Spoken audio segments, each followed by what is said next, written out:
नमस्कार दोस्तों, welcome back to Money Matter. Shubham this side से भी रजिस्टर्ड रिसर्च जर्नलिस्ट गाइड करूंगा आपको आज इस वीडियो में दो ऐसे कैपिटल मार्केट स्टॉक के एनालिसिस के ऊपर जहां पे आपका ध्यान होना चाहिए, जिनको आप अपनी वॉच लिस्ट में रख सकते हैं और इनको समय आने पे अलर्ट होकर देख सकते हैं कि इनमें क्या हो रहा है, ताकि आपकी लर्निंग और एजुकेशन बढ़े। सबसे पहले हम बात करेंगे उनके ऊपर जहां पर सेबी का नोटिफिकेशन आया है F&O का वीकली एक्सपायरी का, और ये मार्केट में रूमर्स आई। तो जैसे आपने देखा एंजल वन था, उसके ऊपर तो डायरेक्ट नेगेटिव इंपैक्ट आया, लेकिन एक कंपनी जिसके ऊपर कोई इंपैक्ट नहीं है, दैट इज वो भी ब्रोकिंग बिजनेस में है, Motilal Oswal financial services limited. कोई इंपैक्ट नहीं है, तो आखिर ऐसा क्यों? और अगर इंपैक्ट नहीं है तो यहां पर स्विंग प्लेयर्स के लिए, ट्रेंड राइडर्स के लिए कोई ना कोई अपॉर्चुनिटी हो सकती है, तो उसको हमें सीखना है और समझना है। ध्यान रखिएगा, इन्वेस्टर्स के लिए अपॉर्चुनिटी हमेशा नीचे होती है, ट्रेंड राइडर्स के लिए, स्विंग के लिए अपॉर्चुनिटी कहीं भी मिल सकती है, चाहे नीचे, चाहे ऊपर, चाहे बीच में, कहीं भी होती है वो अपॉर्चुनिटी मिल सकती है। लेकिन ध्यान रखिए, ये वीडियो किसी टाइप से कोई रिकमेंडेशन नहीं है, सिर्फ और सिर्फ एक नॉलेज का कंटेंट है, एजुकेशनल कंटेंट है, जिसे आपको सीखें, समझें और चीज़ों को बेहतर कर पाएं।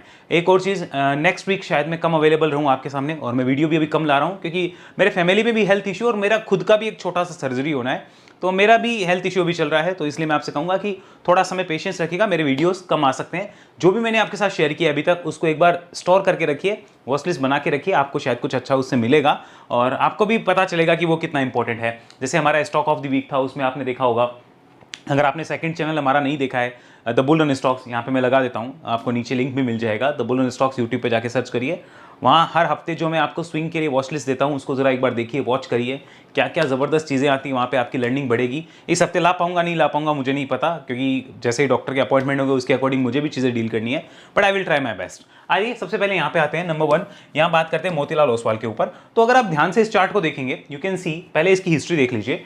हिस्ट्री क्या रही है, एक यहाँ पे 2008 के बाद में 2016 तक कोई रिटर्न नहीं थे, सिर्फ टाइम पास था। So that was a multi year breakout in 2016-17। Multi year breakout के बाद एक मल्टी बैगर मूव आता है, फिर वापस नीचे, फिर बेस बिल्डिंग, फिर ब्रेकआउट और फिर एक तगड़ा मल्टी बैगर मूव। नाउ अब देखेंगे, अगर आप यहाँ पे 52% गिरा, लास्ट ईयर से अभी तक 52% गिरा, और ऊपर आकर ये कंसोलिडेट कर रहा है इस बिग कैंडल के आसपास। This is the big candle, और इस रेजिस्टेंस जोन के आसपास कंसोलिडेट कर रहा है सिंस लास्ट 3 मंथ्स। तो इसको वॉच आउट किया जाना चाहिए मेरे हिसाब से। एक बार देखेंगे इसको, बट उससे पहले इसके फंडामेंटल्स को समझ लेते हैं कि वो क्या बोलते हैं, ताकि आगे का हम डिसीजन लें। फंडामेंटल का मेरे से मतलब है कि यहां मैं कोई इनडेप्थ बिजनेस एनालिसिस नहीं कर रहा हूं, बेसिक लेवल डाटा दिखा रहा हूं कि कंपनी कैसी है। इनडेप्थ जाने के लिए मुझे आधा एक घंटा एक कंपनी के लिए चाहिए। लगभग 57,000 करोड़ की मार्केट कैप है, आरओई और आरओसी दोनों ही अच्छा है, पी रेशियो कम है। ब्रोकिंग बिजनेस में ज्यादातर अंडर वैल्यूड ही होते हैं कंपनी, यानी पी और आरओसी से कम होता है, क्योंकि यहाँ पे रेगुलेटरी चेंजेस बहुत होते हैं, तो इन्वेस्टर्स उतना प्रीमियम यहाँ पे नहीं देते। यहाँ 100 की पी नहीं मिलने वाली है, बहुत मुश्किल है वो चीज। ओके, बुक वैल्यू 146 के आसपास है, लेकिन प्राइस टू बुक वैल्यू थोड़ा सा एक्सपेंसिव है, but it's not like the big issue because valuations are attractive at this point. Promoters की होल्डिंग अच्छी मानी जाएगी। अब यहाँ पर आते हैं जरा एक बार इसके फाइनेंशियल्स पे, ओवरऑल जर्नी क्या रही है उसको समझ लीजिए, so that you can understand कि करना क्या है और किस तरीके से। 2300 रुपए था करोड़ रुपए लास्ट ईयर सेल, और प्रॉफिट था 884 करोड़। इस ईयर वो 2300 से 2700 करोड़ रुपए की सेल हो गई, यानी रेवेन्यू बढ़ गई, और प्रॉफिट जो थे 880 से बढ़कर 1163 हो गए। अब एक आप क्वार्टर में देखेंगे कि यहाँ पे बीच में लॉस भी है। अब वो चीज मैं आपको बाद में समझाऊंगा कि उसके रीजंस क्या हैं, लेकिन आप ये नोट करिए, इसने जून के अंदर लास्ट ईयर भी अच्छा परफॉर्म किया, अभी भी सितंबर में लास्ट ईयर बहुत अच्छी परफॉर्मेंस थी। क्या मार्केट ये मान के चल रहा है कि इस सितंबर में और कुछ अच्छा आएगा, मतलब जुलाई अगस्त सितंबर, क्योंकि लास्ट के 2 महीने तो बहुत अच्छे रहे हैं। 18 अगस्त के बाद में तो मार्केट ने बहुत अच्छा परफॉर्मेंस दिया है। सो क्या यहाँ पर कुछ नंबर ऑफ ट्रांजेक्शन्स बड़े हैं जिसकी वजह से इसके प्रॉफिट्स बढ़ पाए, मार्केट ऐसा मान के चल रहा होगा, तभी सेबी का इतना बड़ा नोटिफिकेशन आया कि हाँ वीकली एक्सपायरी बंद कर सकते हैं। बाकी ब्रोकर धराशायी हुए, लेकिन 3-4 कंपनीज खड़ी रही, उनमें से एक है मोतीलाल ओसवाल, और कैपिटल मार्केट में जो दूसरा स्टॉक हो रहा है उसकी बात भी हम करेंगे। लेकिन ये आपको ध्यान रखना होगा, ये इसको नोट कर लीजिए, प्रॉफिट अच्छे हैं। एक बार इसको ओवरऑल रिव्यू करिए, यहाँ पर देखते हैं annual data, so that we can understand.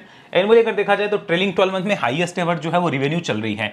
Margins अच्छे खासे हैं, खराब नहीं कह सकते, हालांकि पिछले 2 साल से देखा जाए तो कम है, but still they are good margins. अब यहाँ पे 2400 करोड़ 2500 करोड़ के प्रॉफिट हो चुके हैं आपको ईयरली बेसिस पे। ट्रेलिंग 12 मंथ में अभी भी आप हाईएस्ट एवर प्रॉफिट पे चल रहे हो, यानी कंपनी का वैल्यूएशन कहीं भी तरीके से ओवर प्राइस नहीं है, ये हम कह सकते हैं। इसी को एक बार ग्राफ फॉर्मेट में कन्वर्ट करते हैं, so that we can easily understand that thing. यहाँ पे आइए, दिस इज द रेवेन्यू, तो ट्रेलिंग 12 मंथ में हाईएस्ट है।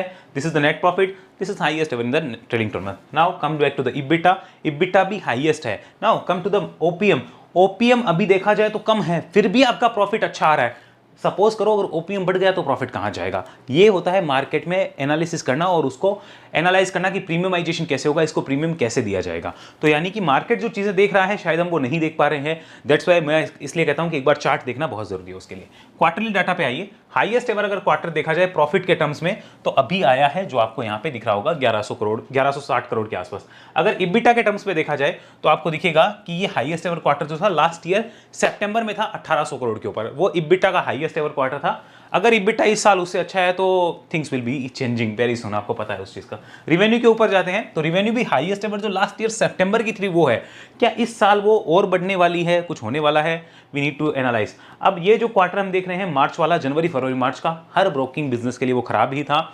बहुत दिक्कत हुई थी because market was not giving the chance to enter, और आप ऐसा कह सकते हो टू ट्रेड, क्योंकि ट्रेड मोर तो इनकी रिवेन्यू मोर तो प्रॉफिट मोर, सब कुछ बढ़िया हो जाएगा अगर इनके पास रिवेन्यू अच्छी है तो। शेयर होल्डिंग पैटर्न पे आते हैं, लेट्स सी कोई चेंजेस हुए हैं क्या वहां पे। So if we analyse, promoters ने अपनी होल्डिंग जो है लास्ट क्वार्टर में थोड़ी सी बेची है, एफआईआईज ने वो खरीद ली, तो यानी कि इतना कुछ फर्क नहीं है। डीआईज ने थोड़ी बहुत बेची है, पब्लिक ने भी बेची है, अदर्स के अंदर भी वो थोड़ी सी होल्डिंग जो है वो कम हुई है। यानी कि देखा जाए पब्लिक ने बेचा, डीआईज ने बेचा, अदर्स ने बेचा, किसने खरीदा, यहां पर खाली एफआईआईज ने खरीदा और कितना 1.28%, और प्रमोटर्स ने भी बेचा। एफआईआईज की यहां पे अच्छी एंट्री है, उन्होंने अच्छा माल लिया है। प्रमोटर होल्डिंग का पूरा ट्रेंड देख लो एक बार, ट्रेंड क्या रहा है, सो दैट हमें समझ में आ जाए कि कोई बड़ी गड़बड़ तो नहीं है, वो हमें एनालाइज करना बहुत जरूरी है। आइए, ये प्रमोटर होल्डिंग का ट्रेंड है, तो अगर देखें तो प्रमोटर की होल्डिंग पहले 69% थी, अभी की डेट में वो 67.8 के आसपास है। So no such big change, कोई बहुत बड़ा चेंज नहीं हुआ है। प्रमोटर्स का कॉन्फिडेंस तो अभी भी है। एफआईआईज की होल्डिंग अगर देख लें, उनकी तो हाईएस्ट एवर होल्डिंग आ रही है, ये ध्यान में रखिएगा। डीआईएस की देख लेते हैं, उनकी थोड़ी सी कम हुई है, जो हमें नोट करना चाहिए। नंबर ऑफ शेयर होल्डर देखो तो number of share holder highest ever से सेकंड हाईएस्ट एवर है, आप कह सकते हो ठीक ठाक है, लेकिन यस वैल्यूएशंस वाइज अट्रैक्टिव है। चार्ट पे चलते हैं, फिर सेकंड कंपनी के ऊपर बात करेंगे। यहाँ पे आते हैं, this is chart, monthly chart क्या बोलता है भाई, अप ट्रेंड में है। अब देखो इन्वेस्टर्स कब मौका तलाशते हैं भाई, मैं अपनी बात कर रहा हूं, मेरे जैसे इन्वेस्टर्स वो यहां पे मौका तलाशते हैं। नहीं मिला गया, हालांकि हमने तो बात करी हुई है कि 40 से 60% कोई भी कैपिटल मार्केट स्टॉक टूटता है तो वो एक एक्यूमुलेशन का चांस मेरे हिसाब से तो है, वो आप उसको एनालाइज करके अलग से देखो। तो मैंने तो यहां भी इसको डिस्कस किया हुआ आपके साथ में, ये 50% गिरा था तब भी, अब वो तो गया चांस, इन्वेस्टर्स वाला चांस तो गया। नाउ ये जो चांस है this is only for the swing players, और ये वो चांस होता है ट्रेंड राइडर्स के लिए, उनके लिए एक लर्निंग अपॉर्चुनिटी है। अर्निंग अपॉर्चुनिटी है या नहीं वो सबके इंडिविजुअल लक पे ऊपर है, लेकिन लर्निंग अपॉर्चुनिटी जरूर है, ध्यान रखिएगा। तो अब आते हैं यहां पर, इसको कन्वर्ट करते हैं वीकली चार्ट पे। यहां देखिए ट्रेंड क्या बता रहा है। सो ट्रेंड जो बता रहा है, चीजें देखो बड़ी साफ साफ है। साफ कैसे है, देखो यहां से एक अप ट्रेंड बना, फिर एक करेक्शन आया, फिर अप ट्रेंड बना, फिर एक करेक्शन आया, फिर अप ट्रेंड बना, फिर एक करेक्शन आया है। तो यानी इस जोन को अगर आप काट दो सक्सेसफुली, इस जोन को अगर आप काटते हो तो यहां पर हम कह सकते हैं कि ट्रेंड कंटिन्यूएशन है। इसको क्या बोलेंगे, ट्रेंड कंटिन्यूएशन। ज्यादातर वीडियोस में जो लाता हूं वो ट्रेंड शिफ्टिंग के लाता हूं, बट ये क्या है, ये ट्रेंड कंटिन्यूएशन है, और ये बड़े रेजिस्टेंस जोन के आसपास है। ये रेजिस्टेंस जोन कब आया था, जनवरी 2025 में, जैन के अंदर आया था। अभी क्या चल रहा है, अभी सितंबर चल रहा है, तो लगभग कितने महीने हो गए, आप कह सकते हो 9 महीने के लगभग हो चुके हैं। तो यहां से इसका निकलना स्विंग प्लेयर्स को अट्रैक्ट करेगा, बिल्कुल करेगा। ये ट्रेंड राइडर्स को अट्रैक्ट करता है, बिल्कुल करता है। ऐसे चार्ट पैटर्न्स उन दोनों को अट्रैक्ट करते हैं। अब इस चार्ट पैटर्न के बाद में नया रेजिस्टेंस ये है जिसके लिए यहां पर बहुत से प्लेयर्स वेट कर रहे होंगे, मतलब इतना स्विंग तो बड़े प्लेयर्स को दिख रहा होगा जो कि स्विंग खेलना जानते हैं उनके लिए। हालांकि ये रेजिस्टेंस कटना भी ईजी नहीं होगा, बिकॉज यहां पर अगर आप देखोगे ना तो काफी वीक तक वो रुका है। देखो ये काफी हफ्तों तक रुका है, 1 2 3 4 5 अटेम्प्ट्स हुए हैं, और अगर हफ्ते देखा जाए तो ये चालू हुआ था सितंबर के अंदर और वहां से जनवरी, लगभग 4 महीने यहाँ रुका था। तो हफ्ते देखा जाए तो 1 2 3 4 5 6 7 8 9 10 11 12, लगभग 12-13 हफ्ते हुए थे। तो 12-13 हफ्ते हुए हैं तो आप मान के चलिए 3 से 4 महीने हुए। तो इतना बड़ा रेजिस्टेंस है, ये भी इतना ईजी नहीं है, बट उसी का यहाँ पे ये जो चल रहा है कंसोलिडेशन, ये उसी का चल रहा है। ये जो कंसोलिडेशन स्टार्ट हुआ है that started in June last में हुआ था, और अब आप सितंबर लास्ट के अंदर आ चुके हो। तो कितने महीने हो गए, जुलाई अगस्त सितंबर, 3 महीने ये हो चुके हैं उस कंसोलिडेशन का। ये कंसोलिडेशन एक आंसर है, तो इसको काटना बढ़िया माना जाएगा टेक्निकली। तो बाकी बाय सेल की रिकमेंडेशन आप अपने एडवाइजर से पूछ के ले सकते हैं, और हमारी बाय सेल की रिकमेंडेशन चाहिए स्विंग के लिए तो उसकी डिटेल हमारी वेबसाइट पे जाके ले सकते हैं, या व्हाट्सअप नंबर है वहाँ ले सकते हैं। एक रिक्वेस्ट करूँगा आपसे, अभी आने वाले 15-20 दिन जो है शायद मैं मेरी फैमिली के लिए भी वो थोड़े से चैलेंजिंग है, मेरे लिए खुद के लिए भी चैलेंजिंग है हेल्थ वाइज। सो कोई भी कॉल मत करिए आप, ना मेरी टीम कॉल पिक कर सकती है, क्योंकि ऑफिस भी अभी उतना हम मैनेज नहीं कर पा रहे हैं, तो मेरी टीम भी उस कॉल को पिक नहीं कर पाएगी। और हमने एक चीज़ डाल दी है कि हम रिटर्न कम्युनिकेशन इन राइटिंग रखेंगे। आपको कुछ भी पूछना है व्हाट्सअप करिए, आपको रिप्लाई आ जाएगा, मैं या मेरी टीम जो भी फ्री होगा आपको रिप्लाई दे देंगे।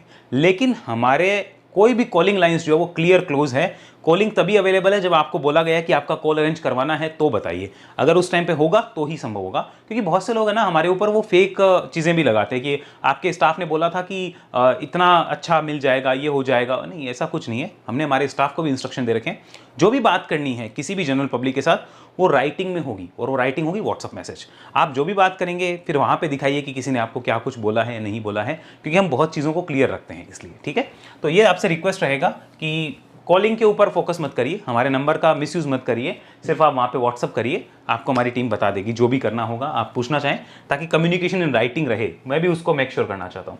डेली चार्ट क्या बोलता है भाई, डेली चार्ट के साथ साथ यहाँ पे ना वो एक वो और लगाओ, वॉल्यूम भाई साहब, हाँ वॉल्यूम अंकल जो है ना वो और लगा लेते हैं। तो वॉल्यूम फिलहाल तो इतने कुछ खास नहीं है, हाँ एक कैंडल जरूर आई है, दैट इज गुड। और ये कैंडल जो आई थी वो लगभग जुलाई के अंदर ही आई थी, ठीक है। उसके बाद तो कंसोलिडेट ही कर रहा है, तो यानी स्विंग प्लेयर्स के लिए वॉल्यूम का तो फिलहाल यहाँ कोई रोल जो है मुझे नजर नहीं आ रहा।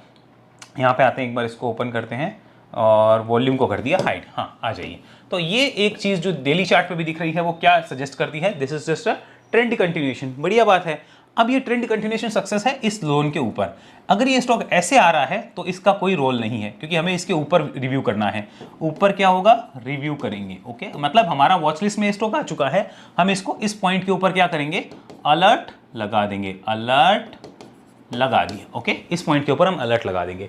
जैसे इसको काटेगा हम रिव्यू करेंगे, चेक करेंगे कोई है क्या, कोई अपॉर्चुनिटी है क्या, तो उसको हम एनालाइज करके देखेंगे। ओके, और फिर शॉर्ट टर्म में इंपॉर्टेंट सपोर्ट क्या रहेगा और लॉन्ग टर्म में क्या रहेगा, उसकी डिटेल में आपको टेलीग्राम पे रिसर्च रिपोर्ट के थ्रू दे दूंगा। अगर ज्वाइन नहीं किया, टेलीग्राम का लिंक नीचे है, वरना हमारे व्हाट्सएप पे संपर्क करके टेलीग्राम लिंक आप ले सकते हैं। ओके, तो जो शॉर्ट टर्म का इंपॉर्टेंट सपोर्ट होगा वो आपको मिल जाएगा, और कुछ लॉन्ग टर्म का होगा तो वहां पे मैं आपको एजुकेशनल रिपोर्ट दे दूंगा, जिसे आप देख सकते हैं। टेक्निकल बेसिस पे होगी, फंडामेंटल बेसिस पे नहीं होगी। तो यानी इसमें भी रिव्यू मुझे इस पॉइंट के ऊपर करना है। अब आओ यहाँ पर करने के बाद रेजिस्टेंस क्या है, देखो दो छोटे रेजिस्टेंस है, एक छोटा ये हो गया, एक ही हो गया। तो यानी कि जो डेली चार्ट के अकॉर्डिंग है, यहाँ पे दो रेजिस्टेंस नजर आ रहे हैं। इस स्विंग के ऊपर ये दो रेजिस्टेंस इसको तंग कर सकते हैं, या फिर माइंड सेट में रहेंगे जो भी स्विंग प्लेयर्स होते हैं। ट्रेंड राइडर्स के लिए क्या होता है, ट्रेंड राइडर्स के लिए क्या होता है, देखो समझो। स्विंग प्लेयर क्या करता है, मैं फिर कहता हूं, स्विंग कहता है कि फिक्स होता है उसका, फिक्स क्या होता है, उसका फिक्स टारगेट होता है, उसका फिक्स एसएल होता है, जो भी होता होगा उसका, मैं उसके बारे में नहीं बोल सकता। ट्रेंड राइडर क्या होता है, ट्रेंड राइडर ये कहता है कि मेरे पास टारगेट एसएल कुछ नहीं है, उसके पास स्ट्रेटेजी होती है। स्ट्रेटेजी क्या होती है कि जब तक ट्रेंड बुलिश है keep riding. Okay, keep riding. अब उसमें वो क्या करता रहता है, वो टीएसएल डिसाइड करता है, टीएसएल। तो जैसे मानो इसके ऊपर गया तो ये हो गया उसका ट्रेंड राइडर का एक एग्जांपल के लिए अपना इंपॉर्टेंट सपोर्ट। फिर मानो इसको काट के और ऊपर गया, ऐसे आके ऐसे गया, तो उसका इंपॉर्टेंट सपोर्ट ये हो जाता है। वो ऐसे ट्रेंड को करता जाता है, चढ़ते जाता है उसके ऊपर। ओके, कुछ ट्रेंड राइडर मेरी तरह होते हैं कि कोई भी स्टॉक में 15% 20% मिला तो कहते हैं कुछ तो खा, क्योंकि घूम के भी आ सकता है। तो कई ऐसे होते हैं। ये स्टॉक जो है वो आपकी वॉच लिस्ट में होना चाहिए, आप रखना चाहें तो आप रख सकते हैं। बाकी आपके क्या विचार है कमेंट में जरूर बताइएगा। बात करते हैं सेकंड कंपनी के ऊपर। सेकंड कंपनी जो इस लिस्ट में मेरे सामने है वो भी इसी टाइप का एक चार्ट दिखा रही है, that is prudent corporate advisories. यहाँ पे देखो, इसमें भी सिमिलर टाइप का स्ट्रक्चर जो है मुझे दिख रहा है, एक consolidation, similar type Motilal Oswal जैसे पैटर्न बना रहा है वैसा बन रहा है। लेकिन ध्यान रखिएगा, ये जब ब्रेकआउट होगा उसके बाद ही रिव्यू करने को मैं क्यों कह रहा हूं, यहां क्यों नहीं, क्योंकि this would be A case of triple bottom. अगर यहां से नीचे आए तो ये ट्रिपल बॉटम होगा और इसके नीचे सेलिंग पैटर्न और बढ़ जाएगा। तो हमें पहले देखना ही नहीं है, हमें देखना ही जब इसके ऊपर जाए, क्योंकि पैटर्न चेंज होगा, वो ट्रेंड कंटिन्यूएशन की तरफ चला जाएगा। ओके, और ये पॉइंट हो जाएगा ट्रेंड शिफ्टिंग का। अब बहुत से कम लोग समझ पा रहे हैं, जो मेरे स्टूडेंट हैं वो तो समझ पा रहे हैं कि मैं उनसे ही बात कर रहा हूं डायरेक्ट, बाकी लोग नहीं समझ पा रहे हैं। इसलिए कह रहा हूं कि ट्रेंड कंटिन्यूएशन और ट्रेंड शिफ्टिंग को समझो। ऐसा मत सोचो कि कोई स्टॉक में आप घुस गए तो, या आपने उसको वॉच लिस्ट में ले लिया तो उसमें वैसा होना ही चाहिए। हमारे अकॉर्डिंग कुछ भी नहीं होगा मार्केट में, हमें मार्केट के अकॉर्डिंग चलना होगा। लाइफ भी ऐसी है, हमारे अकॉर्डिंग कुछ नहीं होता। एक महीने पहले तक मुझे कुछ नहीं पता था कि मेरी बॉडी में क्या होगा, मेरे फैमिली में क्या होगा। एक महीने के अंदर सब कुछ चेंज हुआ है, तो किसी को कुछ नहीं पता है, ऊपर वाले का आसरा है, जो होगा सो होगा, बस ये चीज होती है। ओके, अब ये जो पॉइंट है, ये लास्ट टाइम ये पॉइंट जो टच हुआ था वो हुआ था दिसंबर 2024 and now we are in the September 2024। सितंबर अक्टूबर में कभी भी अगर ये ब्रेकआउट करता है ना, then we should only review this point. Clear हुआ? अब एक बार इसका फंडामेंटल समझाता हूं, फिर बाकी टेक्निकल और दिखाऊंगा। आ जाओ यहाँ पे इसके फंडामेंटल पे चलते हैं। प्रूडेंट कॉर्पोरेट आओ। सबसे पहले इसका देखो, यहाँ पे मार्केट कैप 11,600 करोड़ का मार्केट कैप है। रिटर्न ऑन इक्विटी और कैपिटल एम्प्लॉयड दोनों अच्छे हैं। हालांकि इसका तो सेबी के इन ऑर्डर का कोई इफेक्ट भी नहीं होगा, बिकॉज ये कंपनी तो एडवाइजरी बिजनेस में है, जहाँ पे mutual fund, gold accumulation related, stock related advisory, या आप कह सकते हो कि एसआईपी रिलेटेड एडवाइजरी भी देती है, एसआईपी विद इंश्योरेंस भी ऑफर करती है। तो ये तो बहुत सी अलग अलग डाइवर्सिफाइड चीज़ों में है। हाँ, है कैपिटल मार्केट में ही। पी रेशियो 57 का है, कोई ज़्यादा नहीं माना जाएगा, looking at the ROC and ROE and looking at the companies growth. हम खराब इसको नहीं कह सकते। यहाँ पे प्राइस टू बुक वैल्यू जो है वो मुझे बहुत एक्सपेंसिव लगता है, उसमें मैं कोई कहने में मुझे दिक्कत नहीं है, बहुत ज़्यादा एक्सपेंसिव मुझे लगता है। डेट टू इक्विटी नहीं है यहाँ पे। अब आओ, यहाँ पे मोतीलाल ओसवाल पे डेट टू इक्विटी था, क्यों था? बिकॉज वो फाइनेंशियल, होम लोन वगैरह इन बिजनेसेस में भी है, तो उसका चलता है। ओके, आइए यहाँ पे चलते हैं फाइनेंशियल्स पे। सबसे पहले लास्ट ईयर 256 करोड़ का रिवेन्यू और प्रॉफिट 44 करोड़ का। तो देखो यार कितना बढ़िया, मतलब लगभग नेट प्रॉफिट मार्जिन देखो तो 18% के आसपास है, गजब के मार्जिन हैं। अब अभी की डेट में आए तो देखो 304 करोड़ का सेल हुआ है इस साल, मतलब रिवेन्यू आया है, और नेट प्रॉफिट देखा जाए तो 52 करोड़ का। तो लगभग उतना ही नेट प्रॉफिट मार्जिन है, मेंटेन करने बराबर से हम कह सकते हैं। 50 करोड़ का नेट प्रॉफिट। ईपीएस देख लो ना आप, 10 रुपए का ईपीएस आज कहाँ है? 12.5 के आसपास है। तो अच्छा ही कर रहे हैं लोग, अपने अकॉर्डिंग बढ़िया ही करते जा रहे हैं। क्वार्टर ऑन क्वार्टर देखा जाए तो भी एक अच्छा यहाँ पे दिख रहा है, और ईयर ऑन ईयर देखा जाए तो भी एक अच्छा यहाँ पे स्टेबल चीज जो नजर आती है। एक बार देखो इसका कि हाईएस्ट एवर प्रॉफिट और रिवेन्यू कब का है, वो एनालाइज करते हैं। यहाँ पे आ जाइए। So this is the data जो कि रिवेन्यू को बता रहा है। पिछले 6-7 क्वार्टर से रिवेन्यू पे कोई खास तेजी नहीं आ रही, लेकिन अच्छी बात यह है कि मार्केट में मंदी आई, इन्होंने अपने बिजनेस में मंदी नहीं आने दी, तो मैनेजमेंट को थम्स अप देना चाहिए इस बात पे। ओके, मैनेजमेंट की भाई तारीफ है यहाँ पे, इसमें कोई दो राय नहीं है कि उन्होंने अपनी रिवेन्यू नहीं गिरने दी, तारीफ है उनकी इस पे। यहाँ पे नेट प्रॉफिट पे देखते हैं, आओ। नेट प्रॉफिट में भी कोई गिरावट आई क्या? नहीं आई। मैनेजमेंट को फिर से थम्स अप, तो सैल्यूट है भाई इस मैनेजमेंट को। गजब का मैनेजमेंट है, गजब की कंपनी है, मुझे बढ़िया लगा। 6 क्वार्टर से पूरे मार्केट में सबकी बैंड बजी हुई थी, सबकी A to Z, जो भी ब्रोकिंग बिजनेस में है। लेकिन इनको देखो, यहाँ पर ये होता है अपनी कंपनी को मैनेज करना, चाहे कैसे भी किया जाए, इन्होंने किया है। अब ब्रोकिंग बिजनेस के अलावा इनका बिजनेस ब्रोकिंग का नहीं है, इनका तो डिस्ट्रीब्यूशन का है, म्यूचुअल फंड वगैरह या उनसे रिलेटेड कंपनी है, बट फिर भी लोगों ने हाथ खींचे हैं भैया पीछे, लेकिन इन्होंने देखो कैसे मैनेज रखा है। तो मैनेजमेंट को थम्स अप देना बनता है। एनुअल डाटा पे आइए, अगर हम चेक करें नेट प्रॉफिट, तो this is highest ever in the trailing 12 month, ये हाईएस्ट एवर है, लगभग 200 करोड़ का नेट प्रॉफिट। अगर हम रिवेन्यू को देखें तो this is again highest ever, लगभग 1180 करोड़ के लगभग। तो मैनेजमेंट को थम्स अप है मेरी तरफ से। ऐसे मैनेजमेंट मिले तो भैया मैं तो क्या ही कर दूं फिर। अब आओ यहाँ पे शेयर होल्डिंग पैटर्न पे देखते हैं क्या हुआ है, यहाँ पे चेंजेस है क्या कुछ। तो प्रमोटर्स ने अपनी होल्डिंग यहाँ पे भी थोड़ी सी बेची है, जैसे मोतीलाल ने बेची, लेकिन यहाँ पे एफआईआईज ने भी बेचा है और डीआईआईज ने यहाँ पे खरीदा है। पब्लिक है ही नहीं, पब्लिक क्या है? पब्लिक यहाँ पे कुछ भी तो नहीं है। थोड़ी सी होल्डिंग बड़ी है, लेकिन पब्लिक है क्या यहाँ पे? कुछ भी तो नहीं है। 32,000 शेयर होल्डर है और 3% 4% की जनरल पब्लिक के पास होल्डिंग है। वो ओवरऑल 6% दिख रही है, बस उसमें ईसॉप भी होते हैं, दूसरी चीज़ें भी है, वो छोड़ दो। लेकिन लगभग 4% के आसपास की जनरल पब्लिक के पास होल्डिंग है 11,000 करोड़ की कंपनी में। आप कह सकते हो 400 करोड़ का मैटर भी नहीं है, 400-500 करोड़ का टोटल मैटर है। तो ये चीज़ है ये कंपनी का, आपको डाटा दिख गया होगा। तो मुझे कंपनी खराब नहीं लगती किसी भी तरीके से। आओ एक बार चार्ट पे चलते हैं, लेट्स सी चार्ट क्या बोलता है, फिर से रिव्यू करते हैं। बाकी इसका बिजनेस थोड़ा अलग है, लेकिन है कैपिटल मार्केट पे डिपेंडेंसी। तो ये डेली चार्ट है, इसको बाद में देखेंगे लास्ट में। एक बार वीकली पे और मंथली पे आते हैं। So this is monthly chart. अब आप मुझे खुद एक चीज़ बताओ, यहाँ पर एक कंपनी जो गिरावट करती है लगभग 60% के लगभग ऊपर आती है। पहले देखो यहाँ पे ट्रिपल टॉप बनता है, एक तरीके से दिख रहा है, उसका ब्रेकआउट हुआ, फिर एक स्विंग बना। So that's how a swing is played. तो स्विंग बना तो काम खत्म। वो बाद में देखो वापस 1 2 3 4 5 5 महीने हो गए, यहाँ पे 2-3 अटेम्प्ट हो चुके हैं इस जोन को काटने के। लास्ट टाइम ये जोन दिसंबर 2024 में आया था, जैसा मैंने आपको बताया। और अब ये जोन अगर कटता है, चाहे अक्टूबर में कटे, नवंबर में कटे, कभी भी कटे, सो बताओ वहाँ पे स्विंग बनेगा कि नहीं बनेगा, आप मुझे बताओ। ट्रेंड राइडिंग वाले राइड करेंगे कि नहीं करेंगे, आप मुझे बताओ। तो मेरा सिंपल सा एक क्वेश्चन है कि उसके बाद देखो इंपॉर्टेंट रेजिस्टेंस सपोर्ट को क्लियर रखो। रेजिस्टेंस आपको ही क्लियर करने होंगे, सपोर्ट में अपने टेलीग्राम रिपोर्ट में आपको दे दूंगा। रेजिस्टेंस क्यों नहीं देता हूं? क्योंकि भैया हमें पता है प्रॉब्लम ही प्रॉब्लम है फिर। क्योंकि मानो हमने रेजिस्टेंस दिया किसी कंपनी का 8,000 रुपये और वो हाई लगाता है मानो 7,990 रुपये, और नहीं 7,990 रुपये, हाँ, तो 10 रुपये कम तो हुआ ही नहीं। आपका तो एनालिसिस फेल है। कौन इतनी लोड ले भैया, अपने हिसाब से करो ना, सीधी बात है। इतनी लोड फिर कौन लेगा? क्योंकि लोग समझने को तैयार नहीं है ना कि टारगेट या रेजिस्टेंस जो होता है वो एक रेंज होती है, उसमें आप एग्जैक्ट पॉइंट को नहीं पकड़ सकते। हाँ, मैंने पास्ट में कई बार एग्जैक्ट पॉइंट पकड़ के आपको दिखाया, बट वो मेरा आप कह सकते हो कि लक है, मैं कोई उसमें क्रेडिट नहीं ले सकता कि हमें कोई एग्जैक्ट पॉइंट पकड़ना आता है, no one knows about that. तो यहाँ पे इसके ऊपर जब जाए तो देखो यहाँ पे एक रेजिस्टेंस छोटा ये है, फिर एक बड़ा रेजिस्टेंस ये निकल के आता है, तो ये आपको ध्यान रखना होगा। ये अगर होगा तो इसको बोला जाएगा पॉल एंड फ्लैग ब्रेकआउट, या कई लोग इसे छोटा कप एंड हैंडल मानेंगे, कई लोग इसे ट्रिपल टॉप ब्रेकआउट मानेंगे, जो मानना है वो मानो, इसके ऊपर देखना है, बस सिंपल सी बात ये है। जब तक इसके ऊपर नहीं है हम कुछ भी नहीं कर सकते। ये हमारा अभी ट्रेंड क्या है, दिस इज साइडवेज ट्रेंड, तो इसे क्या बोलेंगे, साइडवेज ट्रेंड। ट्रेंड कब चेंज होगा, इसके ऊपर होगा या इसके नीचे होगा। इसके नीचे होगा तो कौन देखेगा, जो ऑलरेडी एंटर्ड है वो निकलेंगे यहाँ पे, पक्की बात है। और जो इसके ऊपर जब जाएगा तो क्या होगा, जो ऑलरेडी एंटर्ड है वो तो राइड करते हैं, और नए प्लेयर्स भी ऐसे चार्ट पैटर्न्स को देख के आते हैं। आपको आना है कि नहीं आना वो अपने एडवाइजर से पूछिए, मेरा कोई रिकमेंडेशन नहीं है, ध्यान रखिएगा। ओके, क्लियर है। अब डेली चार्ट पे चलते हैं। एक बार और देखिए कि यहाँ पे कोई रेजिस्टेंस और भी दिख रहा है क्या। तो अगर डेली चार्ट पे देखो, पहले तो कंसोलिडेशन पीरियड देखो, जून से शुरू हुआ था, यहाँ पे दिख रहा है लगभग 4 महीने हो गए, लगभग 4 महीने। ओके, तो अगर इसको ये नीचे वाला सपोर्ट गया तो लॉन्ग टर्म में एक बार ट्रेंड वापस रिवर्स होगा। अब आओ यहाँ पे, ये जो जोन दिख रहा है इसके ऊपर जाते ही एक छोटा रेजिस्टेंस ये है, ये तंग कर सकता है, छोटा ही, ये ज़्यादा बड़ा नहीं है। फिर जो बड़े रेजिस्टेंस है वो यहीं पे नजर आते हैं, लेकिन हाँ एक साइकोलॉजिकल लेवल यहाँ इसको तंग कर सकता है मिड में, और फिर एक बड़ा लेवल जो है वो ये दिख रहा है। तो इसको अपनी वॉच लिस्ट में लगा के रखिए।